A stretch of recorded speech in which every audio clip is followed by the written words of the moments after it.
Good evening and welcome to the San Bruno City Council meeting of May 28, 2019. We want to thank the Garden Club for providing the arrangement, and we'd like to ask our city clerk for roll call, please. Councilmember Davis? Here. Councilmember Medina? Here. Councilmember Salazar? Here. Vice Mayor O'Connell? Here. Mayor Medina? Here. May we ask, would you mind leading us in the pledge this evening, please? Pledge allegiance to the flag of the United States of America and to the republic for which it stands, one nation, under God, indivisible, with liberty and justice for all. Thank you. Public comments for items not on the agenda. Seeing none, no speaker cards being turned in, we will move under to item 4, announcements and presentations. A couple of announcements. Is there anything to report out from closed session? There is not, Mr. Mayor. Thank you. And also, you can sign up for a free tree. The City of San Bruno is offering up to 200 private trees to San Bruno property owners through a partnership with California Initiative to Reduce Carbon and Limit Emissions. The Mr. program Mayor? is part of... Oh, I was just going to ask, do we know how many trees have been given away so far? Have we given any away? I don't know. We would have to ask our community services. Please. And you can actually promote it, since obviously you're a part of that. But thank you for asking. That's all right. So good evening. I'm Joanne Magrini, Community Services Director. Through the portal that residents are utilizing to register for the free tree program, we've had 77 people register for trees out of the 200. So there's still some left, but the species dwindle down, so your options are not as plentiful, as they get taken up. But we still are promoting. We will be out at Community Day handing out information regarding the program. Okay, thank you. Thank you for doing that. Item C, receive proclamation from the International Code Council declaring May as Building Safety Month. Ms. Hi, Director Smith. Darcy Smith, Community and Economic Development Director. So building safety is an important value to this community, as it is many others, and this month promotes building safety. That recognizes both the safety and also the economic value that comes with buildings and other infrastructure that's code compliant. And it's just really important as we move forward with all new development that it is in compliance, and also through any renovation of existing buildings, that we're always looking out for fire safety through meeting state-of-the-art fire codes, building safety through state-of-the-art building codes. And California has some of the toughest building codes in the entire world. I think that's a testament, part to sort of the economic or the environmental factors that face our state, which are unique, but also kind of the testament that we're building in an area where we have some of the highest economic values in the state. Thank you. Thank you very much. Move on to item D.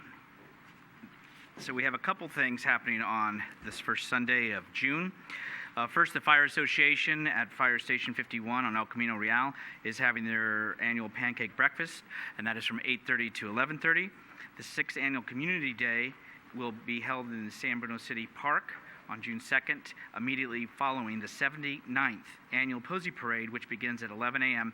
on San Mateo Avenue at Keynes Avenue, along El Camino Real, going on to Crystal Springs Road, and ending in San Bruno City Park. With that, we'll move on to consent. All items on the consent calendar are considered routine or implement an earlier council action and may be enacted by one motion. There will be no separate discussion unless requested. Okay, I have had a request from the Vice Mayor to pull item H. Any other items to be pulled to vote on separately or discussed? Mr. Mayor? Yes. Item F, please. F as in Frank. Okay, thank you. Anything else?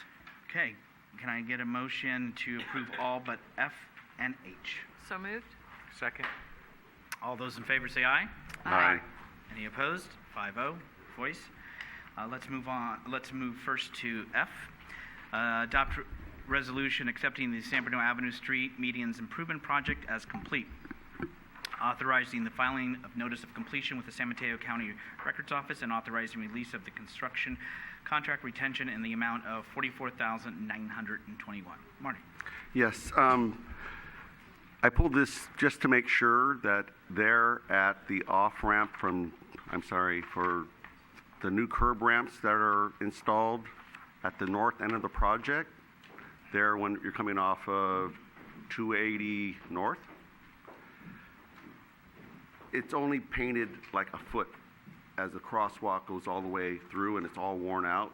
So I'm assuming that that is the responsibility of Caltrans, or did we not just want to go ahead and paint it all in because it's really diminished there? City Manager. So you're referring to the crosswalk as you enter the freeway and the thermoplastics striping. Correct. We will certainly look into that. I cannot tell you right now if Right, that is right, city right. or Caltrans' responsibility, but if it is city responsibility, we will take a look at it and take care of it. If it's Caltrans, we will forward it to them.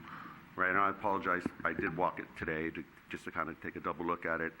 And then there was an interesting curb ramps there at the entrance to Bay Hill, that crosses Bay Hill, especially on the side on the west side as you go into by the Starbucks. It's just really interesting that there's no, unless it's changed, there's no grid marks to show the change in elevation as you're walking across. And the crosswalks don't really line up with the crosswalk. So if that's what our guys did, then just wanted somebody to take another look at that because it just didn't look right to me. Sure. We'll take a look at it. You have my commitment. Thank you. Okay, then any action, Marty, on F? Second?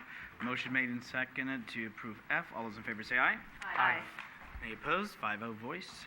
Moving on to item H, authorize fireworks stand permits for 2019 upon finding that the nonprofit organizations meet requirements by Resolution 2008-67, 2009-46, and ordinance numbers 1700 and 1840. Irene.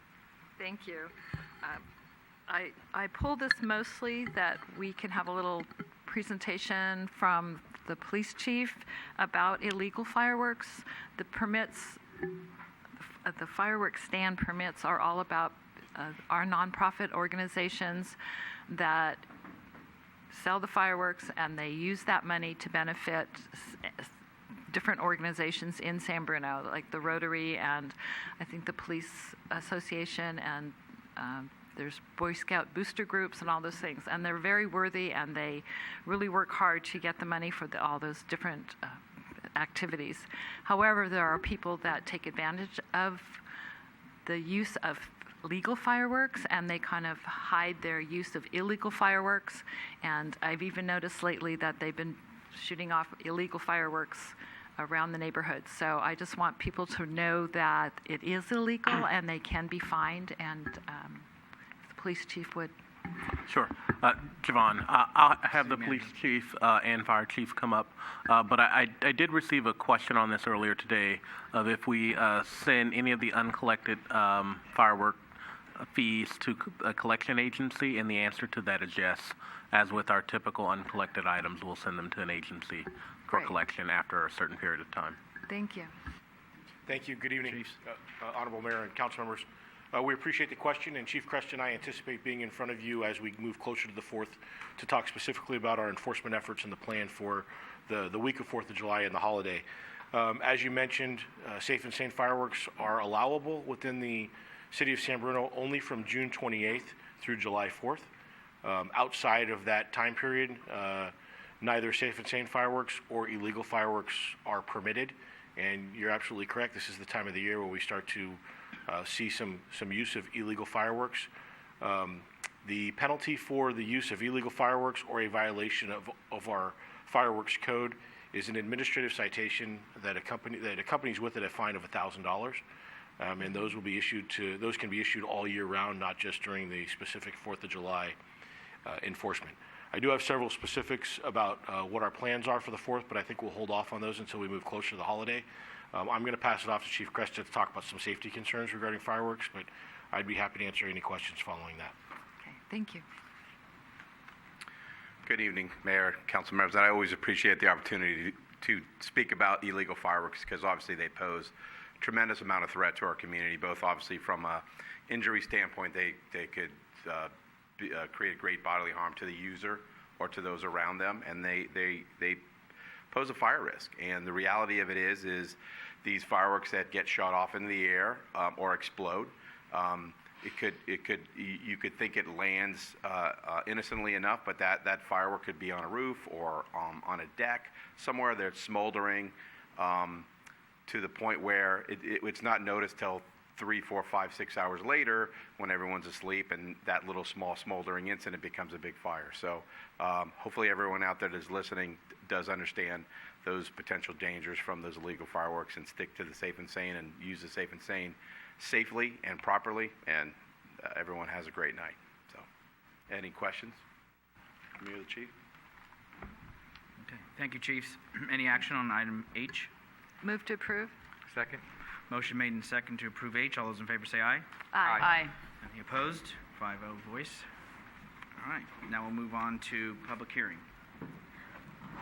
Item 6A, hold a public hearing and adopt a CEQA conformity determination for the proposed multifamily residential development at 500 Sylvan Avenue. Waive first reading and introduce an ordinance amending Chapter 12.96 of the San Bruno Municipal Code to establish a planned development district. Update the zoning map and adopt the development plan for the multifamily residential development located at 500 Sylvan Avenue. Adopt a resolution approving a planned development permit, architectural review permit, and conditional use permit for the multifamily residential development located at 500 Sylvan Avenue. Vice Mayor. Thank you. I need to recuse myself because I own property within the area. So Irene will be stepping out, and then we will continue. And Director Smith, will you be taking lead? Okay.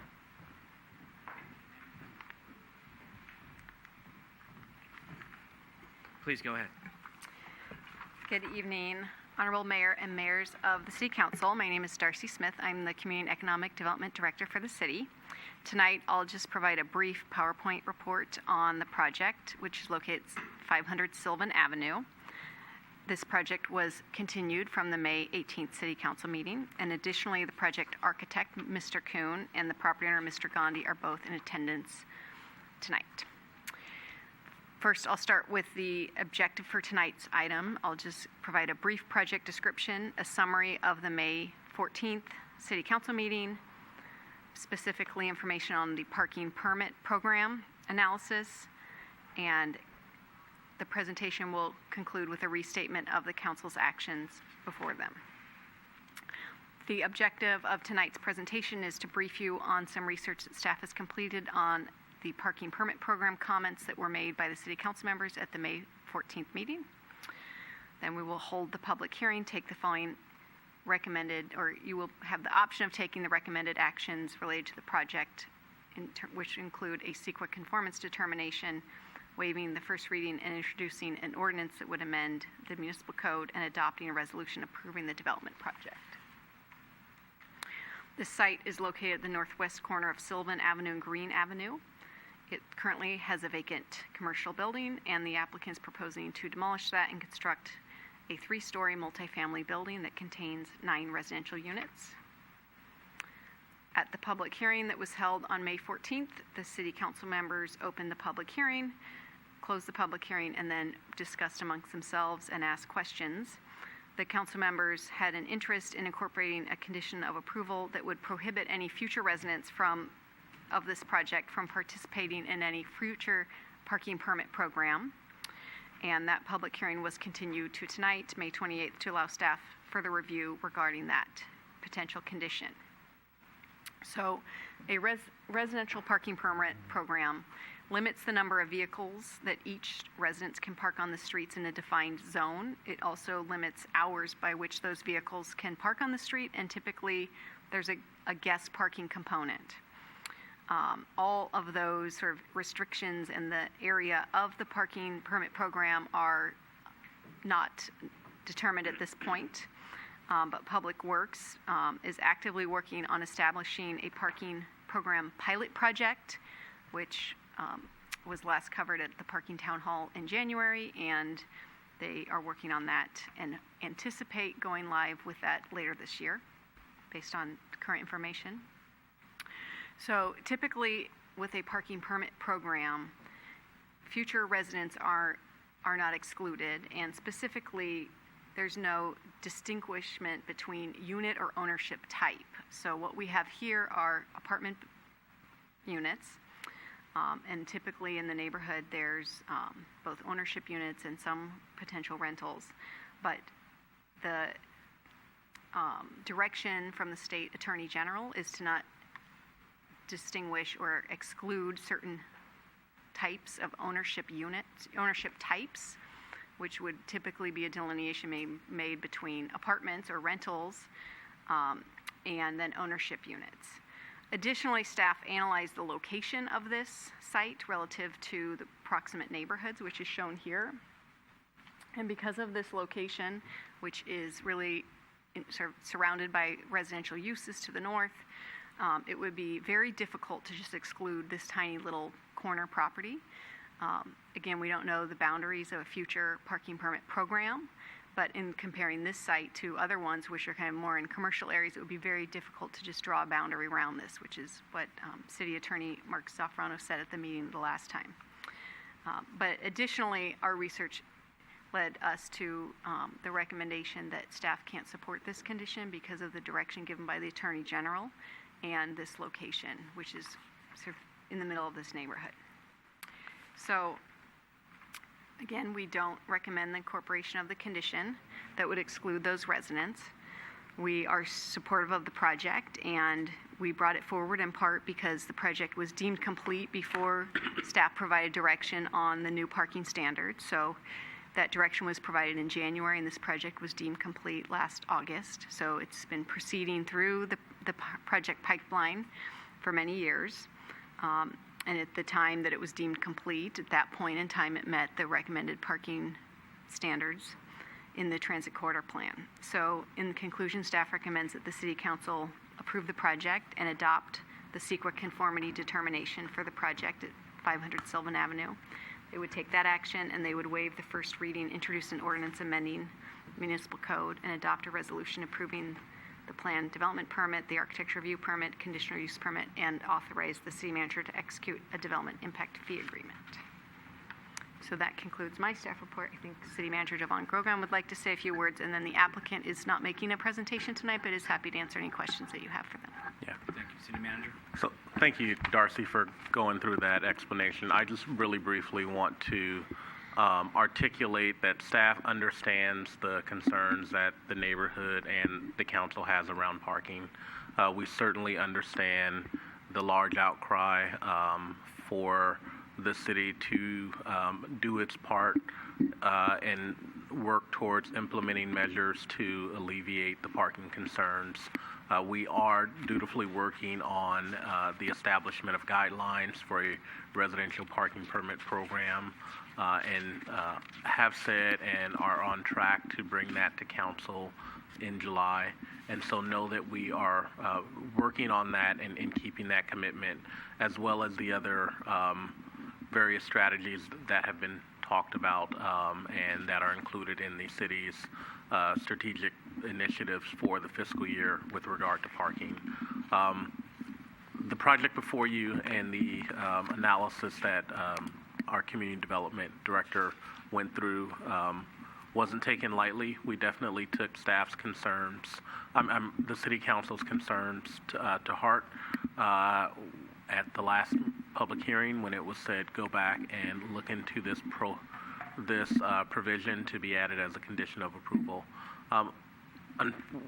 We came back and Darcy outlined the various reasons, but we have been working with the various issues with this property for over 2 years now, and it is a pipeline project that meets the conditions that are in effect right now, and they have worked as a pipeline project with the city on the implementation of development impact fees, and so we have come to an agreement on a community benefit payment.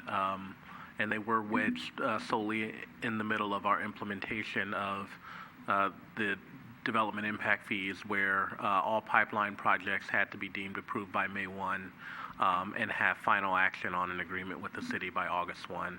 And so they are proceeding, and that is a part of the agreement that is before you. So again, we totally understand the concerns and don't take our recommendation as not being cognizant of the parking concerns in the area. We very much are. Thank you. Okay.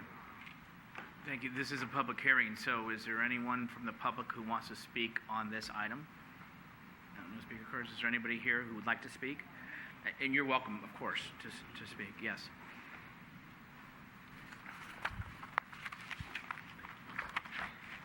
Good evening, Honorable Mayor and respected member of the council. My name is Suresh Gandhi, and I'm the owner-developer of this project. I have been long-time property owner and a businessman in the city for over 25 years, and I've paid a lot of taxes to the city. Let me remind you that I have improved the property here. I have brought the property, developed properties many times. So the interest of the city is at my heart, and I consider myself fortunate to work with the city. I've been working on this project for different reasons.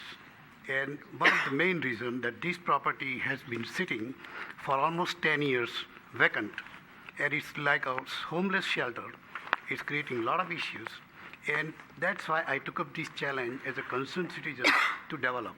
3 years ago, I went to the city and talked to them that can we do something about it. And at that time, they encouraged me, and they said, yeah, the new zoning coming up, and if you want to build according to that, we'll cooperate with it. And that's why I bought the land, and I started working the project. So I've been working for 3 years. One of the main reasons, this proposed plan that meets the TCP guideline and meets the vision that San Francisco voters approved in 2013 for new development of vibrant downtown that relies less on automobiles and promotes travel by public transit, bicycles, and walking. That's really the reason the San Bruno people, San Bruno voters approved the plan, and that's basically the basis about this particular project we are coming. We had started with 14 parking. When city asked us to make some changes, we did, and they reduced 1 parking. And then we got the comments from the city, and in the view of this, we added another parking. We also providing bike parking, which is really very important. It's very important. Some of the cities are reducing the parking requirement for business, houses, everywhere. Because for them, housing is more important than parking. If there is no housing, there is no need for parking. I think that's a fundamental question that this city and all the cities are wrestling about. And basically, we have been working, we have spent a lot of time with the city, and we are almost on the 9th inning of this project. It's very hard to come up with an issue that was not even discussed. On top of that, during this project, the city came up with $200,000 impact fee for the housing, and we agreed to that, even though it was not in our budget at that time. So affordable housing, we had to pay $225,000. Last few months, city came out with development fee, and we again agreed for that. So city is benefiting with what? They are getting 9 housing units. They are getting $300,000 fees on top of all the fees for processing we paid to the city, and we are providing an excellent building that will promote the area and meet all the guidelines. So I think that's very important. You cannot change, and I'm again saying you cannot change the parking rules at this time because it's not codified. We are doing the project exactly the way it is in the rules, and we are making all the adjustments we are supposed to do. So I think it's unfair at this time to do something that would change the game.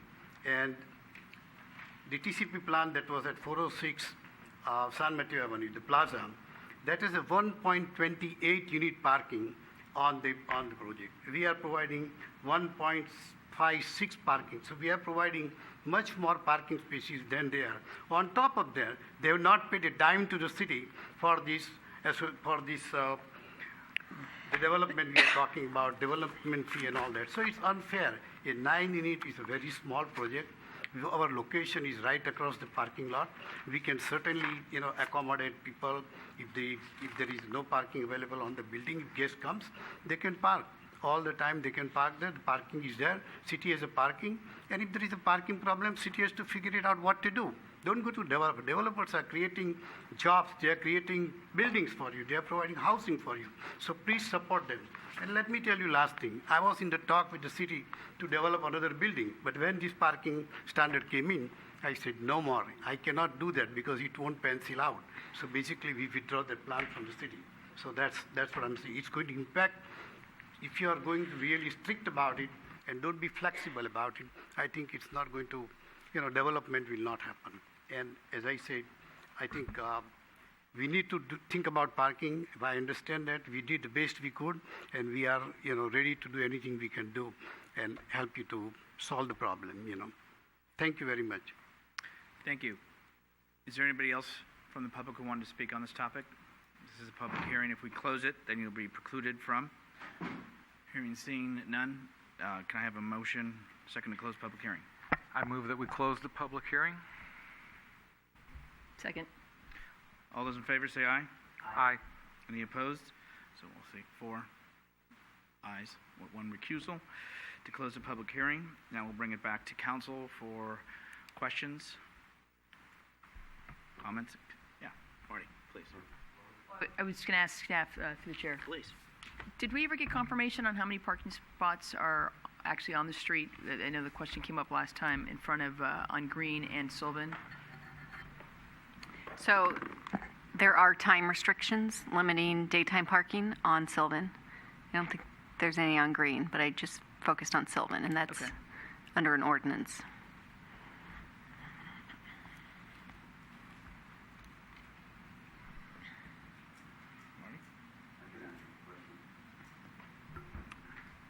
As best as I can. On Green, today I walked it. But before I even go there, can I just say it's a really lovely building. And we're not saying that we don't want you to have it. But I'll get to that. So what I counted on Green, there were 29 parking spaces on both sides of the street, 500 block of Green. And what's interesting about that street is there are apartment buildings that have driveway approaches that take up all of the lot. So the width of that driveway for one property really nearby on the east side of Green, it's 5 units, 5 garages. So it takes up, there's no parking on the street because you're blocking the garage, right? So there's a number of those, but nothing as bad as that I've seen. So when I walked down the street, I counted 29 spaces, and in the middle of the day, 22 of them were taken. So 3 on one side, 4 on the other side. It was interesting that there's a fire hydrant that has a portion of it painted red, but you can't park in front of a hydrant regardless, so that's not even a real space. So there's probably 28 spaces because you could park there, but you'd get a ticket. So that's my answer. That's my research. I'd be happy to walk with anybody on it. But the key thing is, yes, housing is needed. Just the impact of just one more development in this part of town is really tough on the residents. And I believe the council over the years hasn't addressed it. We had a public meeting a year ago where we went over the recommendations from the ad hoc residential parking permit program. And with all due respect, we have a new city manager. So it was going to be very difficult to take on something that big in the amount of time. So I have patiently waited. And this is a great development. It's a great project. Just the impacts to our community, to the residents that live there, it's going to be very, very tough. I can tell you, I live near the Plaza Apartments, and it's already creeping over the cars. We're seeing new cars in the neighborhood. I'm seeing them, and it just starts pushing those cars further and further away from the homes that people live in. So right now, there's 7 spots on green during lunch, just a few more cars is just going to push more and more of your neighbors away from their house. And at some point, all I asked for was, I'm okay with the project, with the parking numbers that you have now. You don't need to do anything on site. Just agree that your tenants will not be able to park in a residential permit park program. And if that was agreed to right now, I would say yes, right here on the spot. So I'm not asking you to change anything internally on the project. I'm just asking to be neighborly and to understand the impacts that adding a few more cars on the street, and I didn't go on the other street because what's going to happen, it's going to go to green and it's just going to keep on pushing out. And our residents already are hurting for that. It's very, very tough to park in San Bruno in that area. So I appreciate your patience. I appreciate your enterprise. I understand that San Bruno does have a growth component that is necessary to stabilize our financing for the future. There's no doubt about that. But I'm here, and I believe strongly that we have to be cognizant that the impacts that every development will have on our residents, because it's going to be great for the new people that are moving in, but it's going to hurt the lifestyle that people are used to already, and it's just getting worse. So that's my ask. Not asking you to change anything internally. Just you could agree, and I'm ready to vote yes on it. Those are my comments for you. And then, hold on, sir, please. Michael, do you have anything for now? Sure. And then we'll get you an opportunity. So I agree that there are portions of the city that are very impacted by parking. It's an issue that we've all acknowledged. And last year when staff came to the council and was proposing that we modify our general plan to accommodate a lower number of parking spots in the transit corridor, I was the first one to speak up and say that I didn't agree that we were ready to go in that direction. And the council followed suit, and we've made some adjustments now to accommodate for a smoother transition, that'll have that will have less of an impact on the people in that area. But I firmly believe that this project is a pipeline project. And there are agreements that have been made, commitments have been made, and I really don't feel that it's fair for us to change the rules midway. And I believe that this applicant has done a lot to accommodate some of the changing concerns and the concerns that have come up in the process. So while I agree with you that there is an impact and that we have to do what we can to mitigate, I don't think that we can hold one applicant completely responsible for a problem that has been developing over years. And yeah, we need to address it, but I don't think that it's at all fair for us to make one applicant, especially an applicant. I mean, this is not a huge project.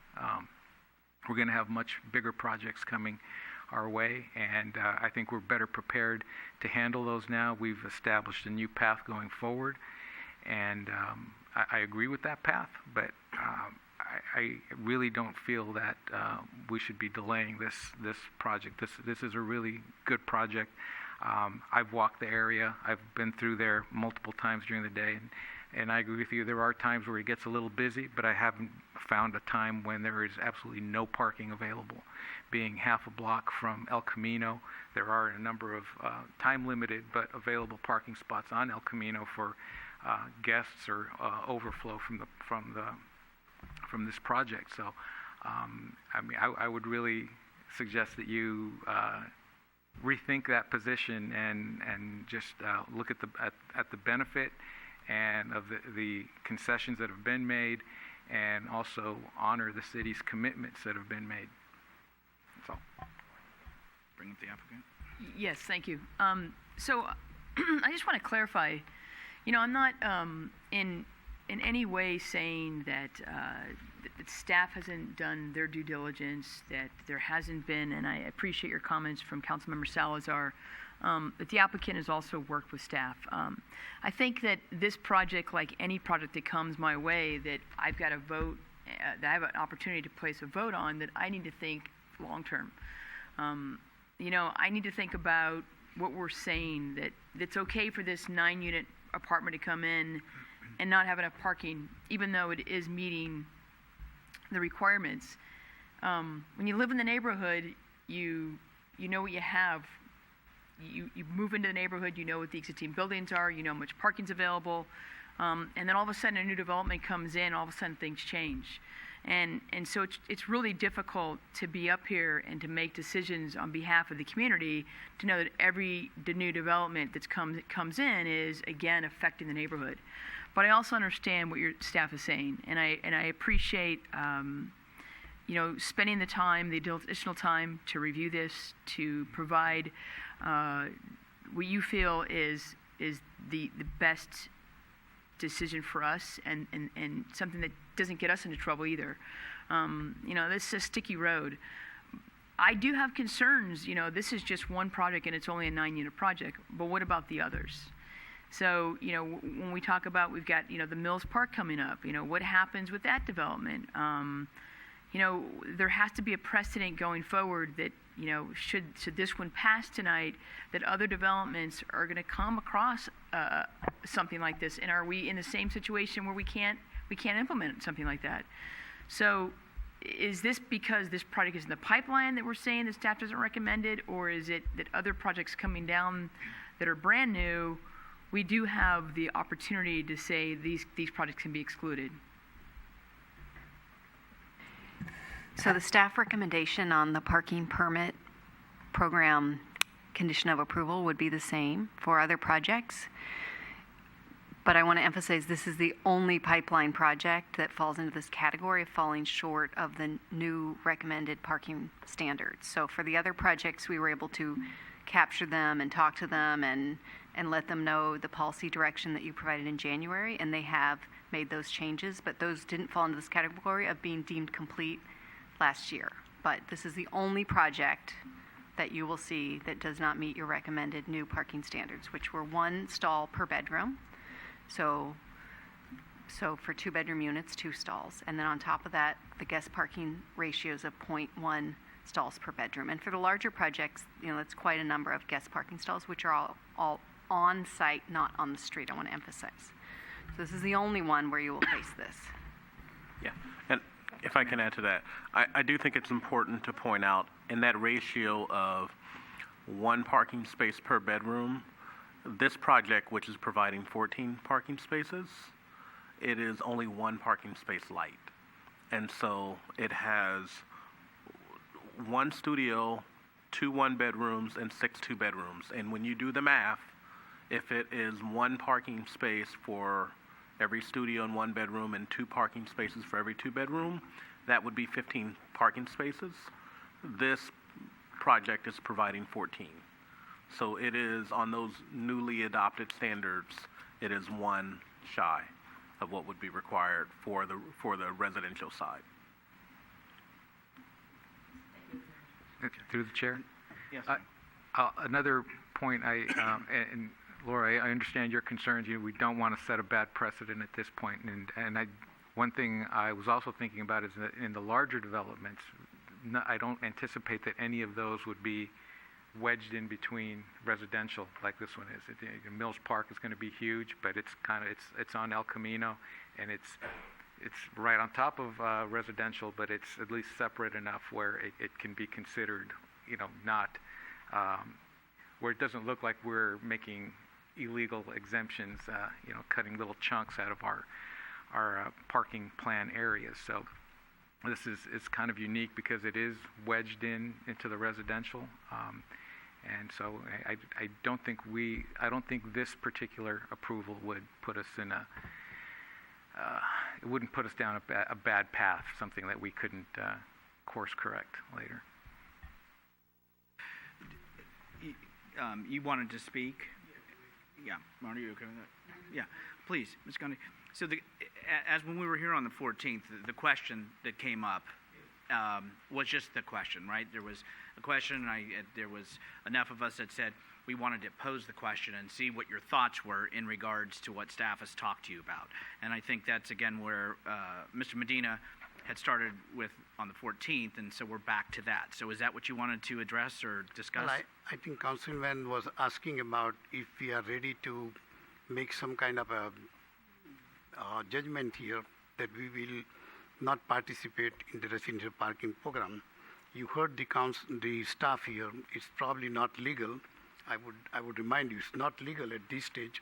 But if we can, as Councilman last time mentioned, that if we can recommend to our tenant, or we can put part of the rules in the tenant, that they would not basically go for, the only question is only one or two people, because everybody will have a parking. So there is nobody without the parking. The way we allocate is everybody has minimum one parking, and two parking people will have two. So the person who don't have a two, we can put in that list that they would not apply for this residential parking permit. And that way, it will comply with your vision. If the things comes into law, or it becomes, whenever the enforcement comes up, then tenant will have to comply with that, because we'll put it there in the lease, and we will agree to do that, if that would help.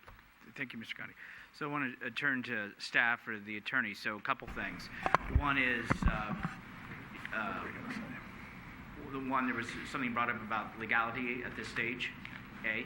Two was about entering it into a lease agreement when the units are leased. So I think just for the record, it needs to be clarified that we're really talking about two different questions. The first question is whether the city could or should impose a condition of approval that would exclude the property from a future and speculative residential permit parking program.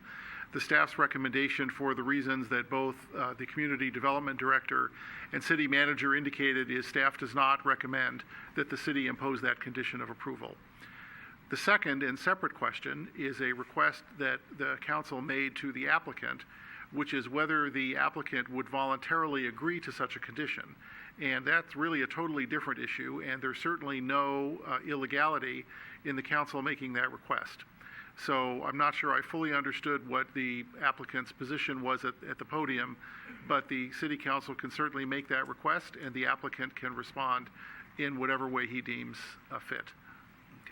So thank you for the clarification, and I think what I heard Mr. Gandhi said, and you correct me, please, sir, is that in the lease, going forward, should there be a permit program, then, but that's on your end, and you would write it in the lease to the tenants. Is that what you said? Okay, I just want to make sure I understood correctly.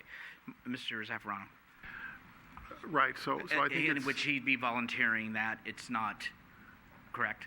Right, so yes. what we understand is that the applicant would agree to place such a condition in the lease and require tenants to sign it. And then the question is, how would that condition be enforced? So that's the issue. All right, and thank you for coming up. Marty. That's a great compromise. If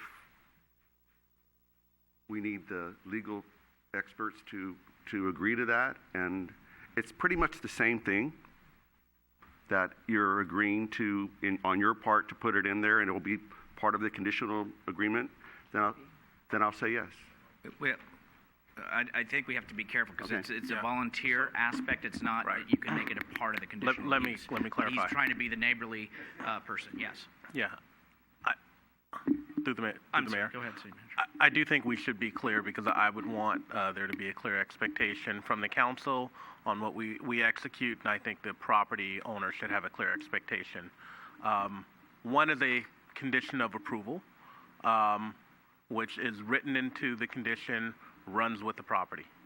We have moved away from that, and we are now talking about a voluntary action by the property owner to put in his lease and request the agreement from the lessees of the tenants that they not participate in a residential parking program. I think what you heard the city attorney articulate is that that is a voluntary action, and if the council is satisfied with that, we can proceed along those lines. But we should be clear, it will not be a condition of approval that runs with the property. It is a voluntary action that the property owner is committing to the city council that he would do. So that would be part of a development agreement then? That term is not appropriate? There is no development agreement for this property. Okay. So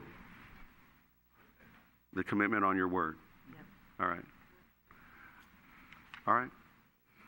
Anything else, Michael? Okay. Laura? No. Marty? Okay. So at this time, we've already closed the public hearing, and if we're going to move forward, we would need to go ahead and then waive the first reading and have a second. Is there a motion to waive the first reading? Motion to waive the first reading. Is there a second? If not, we're going to have to read the whole thing. So is there a second? Can I have one more question? I'm sorry. Sure. I want to make sure this is crystal clear to me. So legally, where let's say the city does get a residential parking permit program, and we go out to enforce it, and the tenant is going to say, oh, I can't park on the street, so I can't apply for a permit. Or maybe the person says, I'm going to go to the city and apply for a permit, and they said no. So what position does the council, what are we agreeing to on that enforcement side? I just want it to be crystal clear that based on the agreement you have with the lease, therefore you're denied the permit. If it is not a condition of approval, there is likely no enforceable terms that the city would have on the property owner. And so what you would be receiving is a commitment from the property owner that he would include that in the lease, and ask that all lessees sign it. It will not be a condition of approval. Right, I understand that part. Or run with the property. And so it is a commitment that you have. Should, just for all transparency, should someone process a RPP application, we would not have a right to deny that application because that is an agreement that they sign with their landlord, and we would not have an action against their landlord because it is not a condition of approval.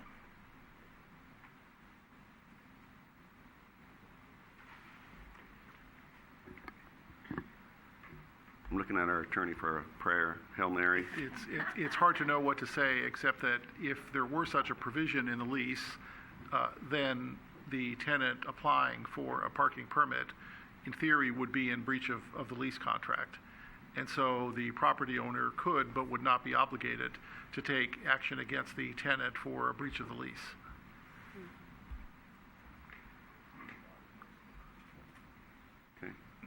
So we're back to see on the reading, we had a motion to waive the first reading, I believe by Davis.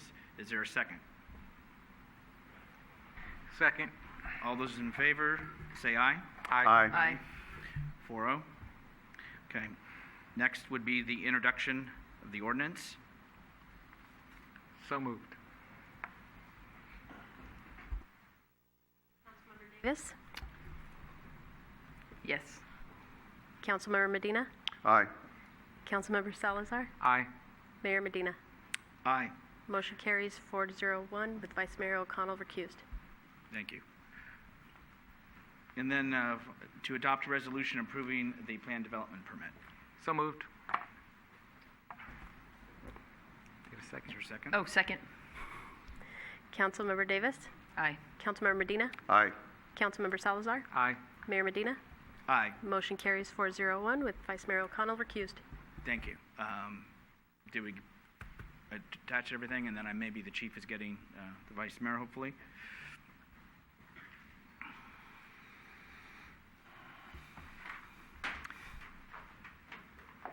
Thank you.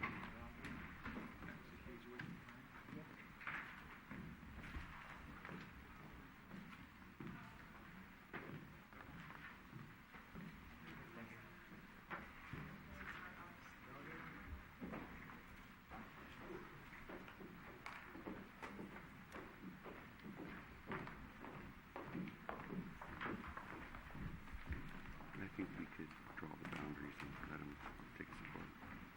The Vice Mayor's coming up. Once we adjourn, we are going to be going into closed session.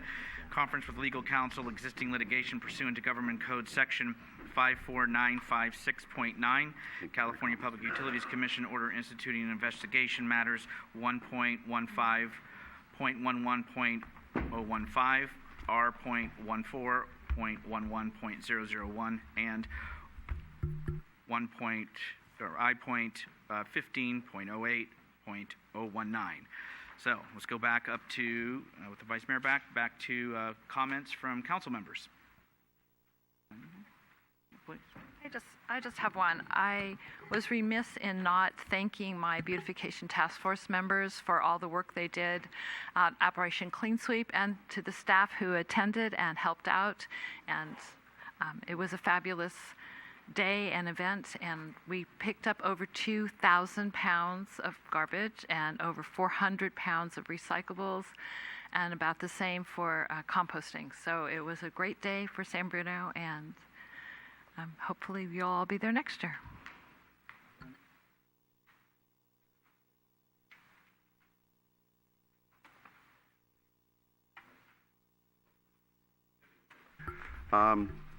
Mine's a baseball thing because it's baseball season right now. It's playoffs, and the San Bruno 10 and under team won the championship this weekend over in South City. So congratulations and go Bruno. For myself, a couple things. Is the 87th Explorer Academy graduation was held at Cappuccino on May 21st. We did have a Explorer, so San Bruno hosted it with other agencies, and so it was quite a bit to see what young people go through, and they go through this whole program, and they're getting up early in the morning, and they're running, and they're doing the whole regimen. So we did have one Explorer that graduated for San Bruno, but most importantly, what we had is we had 4 that applied, and you have to go through a competitive process to actually be, because they've already gone through the Explorer Academy, they were selected to actually help lead the 87th Explorer Academy, and they took on various units. So we had 4 from our Explorer program, which is quite unprecedented. So I wanted to acknowledge that. And also, some of us were over at the 78th Annual Memorial Day observance. The weather held. It was a great turnout, good speakers. And also, we had our fire department personnel who are veterans themselves, who led the pledge, in addition to the San Bruno Police Honor Guard, who did the privileges of the presentation of flags and the retiring of them. So I wanted to thank them and the Avenue of Flags and the Legion Hall for all that they did and they do, and I appreciate everybody's participation. As we adjourn tonight, on a personal note, for our council and us as a team, I wanted to adjourn tonight's meeting in the memory and honor of Jerry Cresta, our fire chief's father. I saw your mother on Memorial Day, so I was glad she was there. And they've been longtime residents in this community and have been very important and a part of us in many ways. And I know in Dave's world, it might be that, he's a good man, he's a good dad. But, as far as did he have these accolades and this and that and other elements, he did do a lot. More than Dave, because he's probably modest. But one thing, sir, what he did do, sir, is that he brought you to us. He had you in this community. You went to the local schools. You worked your way through the ranks. And your mother and father supported you in your endeavors to become the chief of this city. So, my friend, your father did a great job. And we're very proud to have you as our fire chief. So, on behalf of this council, this community, I want to adjourn this meeting in honor of your father, sir.